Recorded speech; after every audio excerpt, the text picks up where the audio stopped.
नमस्कार, मेरा नाम इशिदा है। सबसे पहले मैं कहना चाहता हूँ हिंदी दिवस की बधाइयाँ और शुभकामनाएँ। हिंदी दिवस के अवसर पर मुझे कुछ शब्द बोलने के लिए आमंत्रित किया गया है। इसके लिए मैं भारत के राजदूत श्री संजय कुमार वर्मा जी और विवेकानंद सांस्कृतिक केंद्र के डॉक्टर सिद्धार्थ सिंह जी का आभारी हूँ।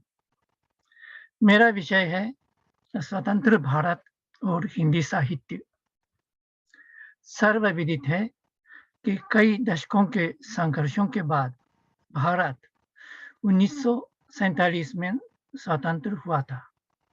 ये बड़ी खुशी की बात थी, लेकिन ये खुशी एक दुख के साथ आई थी और वो दुख था देश का विभाजन। उस जमाने के लेखकों ने स्वतंत्रता की खुशी भी लिखी थी, लेकिन खुशी से ज्यादा दुख को अपनी रचनाओं में जगह दी थी, जो विभाजन ने लोगों के सिर पर लादा था। भीष्म साहनी का तमस, जो जापानी भाषा में भी अनुदित है, एक अच्छा उदाहरण है।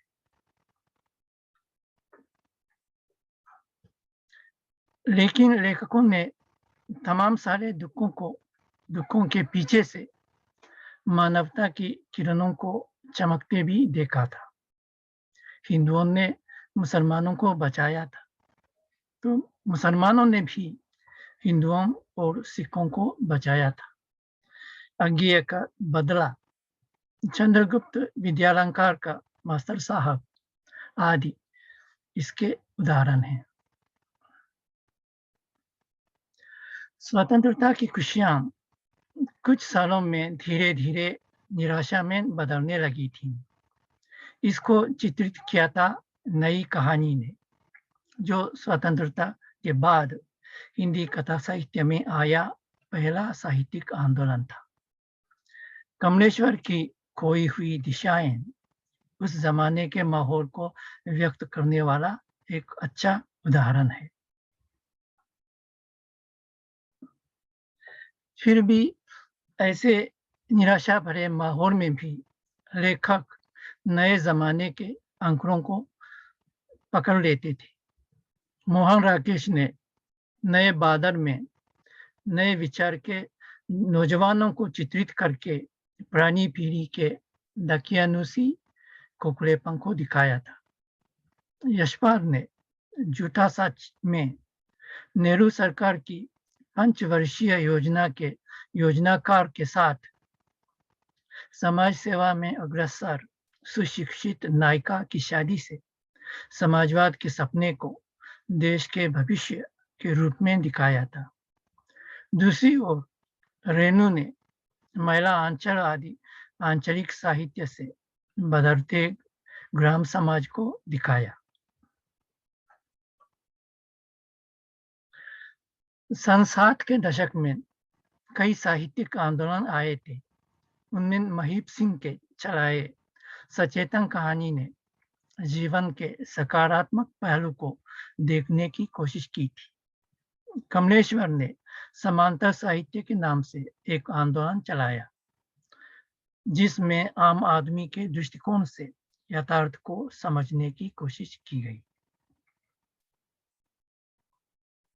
अभी ये सब चल रहे थे तब 1975 में प्रधानमंत्री इंदिरा गांधी ने आपातकाल की घोषणा कर लोगों को चौंकाया था। रेलगाड़ियां समय पर चलने लगी, सरकारी दफ्तरों में बाबूजी समय पर बैठने लगे और घूस मांगना भी रुक गया। इसलिए शुरू-शुरू में लोगों ने आपातकाल का स्वागत किया था, लेकिन लोगों की खुशी जल्दी ही भय में बदल गई।